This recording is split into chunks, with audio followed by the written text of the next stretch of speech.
ఇట్లా మదన్ అన్నటువంటి వాళ్ళను ఎంతో మందిని బొందబెట్టేసిండ్రు.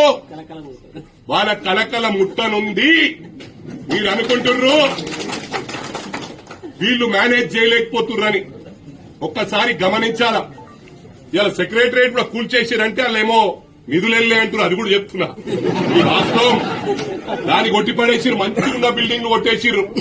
ఇలా సెక్రటరియట్ శూన్యకి చాలా బ్రహ్మాండంగా కనిపిస్తుంది. అని లీక్లు అవుతున్నాయి. అంటే వీళ్ళు డబ్బులు ఏ విధంగా ఇష్టారాజ్యాన్ని ఖర్చు పెట్టిరు. అరే నా కొడుక నేను ఆ రోజు కూడా చెప్పినా, నీ మామ ఫామ్ హౌస్ పోతందుకు 800 కోట్లు. అంటే ప్రతి సంవత్సరం ఆ సెక్యూరిటీ ఆ బందోబస్తుకు నెలకు 80 కోట్ల రూపాయల ఖర్చు. ఏడాదికి ఎంత అవుతుంది? ఇవన్నీ గమనించాల. గతంలో కూడా చెప్పిన వక్ఫ్ బోర్డు భూములు సహా, అసైన్మెంట్ భూములు స్వహా, సిటీల గవర్నమెంట్ భూములు స్వహా మొత్తం అమ్ముకోగొట్టిరు.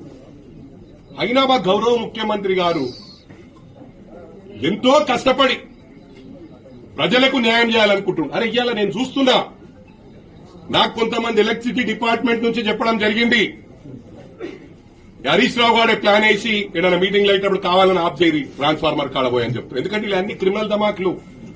నేను ఎలక్ట్రిసిటీ డిపార్ట్మెంట్ కూడా నేను విజ్ఞప్తి చేస్తా ఉన్నా. కొంతమంది వాళ్ళ ఫేవర్ లో పనిచేస్తా ఉన్నారు.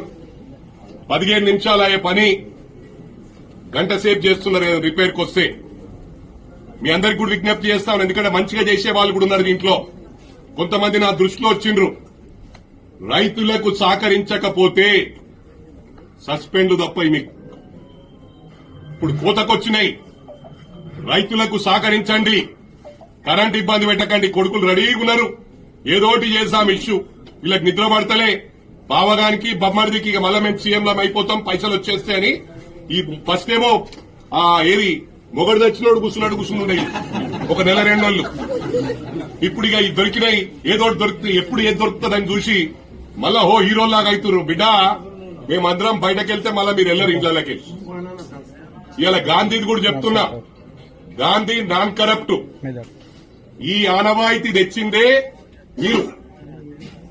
ఇవాళ కూడా చెప్పుండ్రి మాకు ఫుల్ మెజారిటీ ఉంది. ఎవడు రాబాయి దీన్ని పుల్లబెట్టిండు? 6 నెలల పడిపోతుంది ప్రభుత్వం. 6 నెలల పడిపోతుంది. 6 నెలలు ఎట్లా పడిపోతుంది రాబాయి? మాకు మెజారిటీ ఉండాలి అంటే మా వాళ్ళని కొనుక్కుందాం అనుకుంటున్నా. మీరు మా వాళ్ళని కొనుక్కుందాం అనుకున్నావు రాబాయి? బాబామర్లు అడుగుతున్నా అన్నది మీరే కదా రాబాయి. ఇవాళ ఎందుకు బాధపడుతున్నారు? ఇవాళ ఆపేసినాం మేము. అటువంటి చేయలే. గేట్లు ఓపెన్ చేస్తే మొత్తం పడేస్తారు. ఇట్లా 2 మంత్రులు ఇస్తే మొత్తం ఖాళీ అవుతుంది.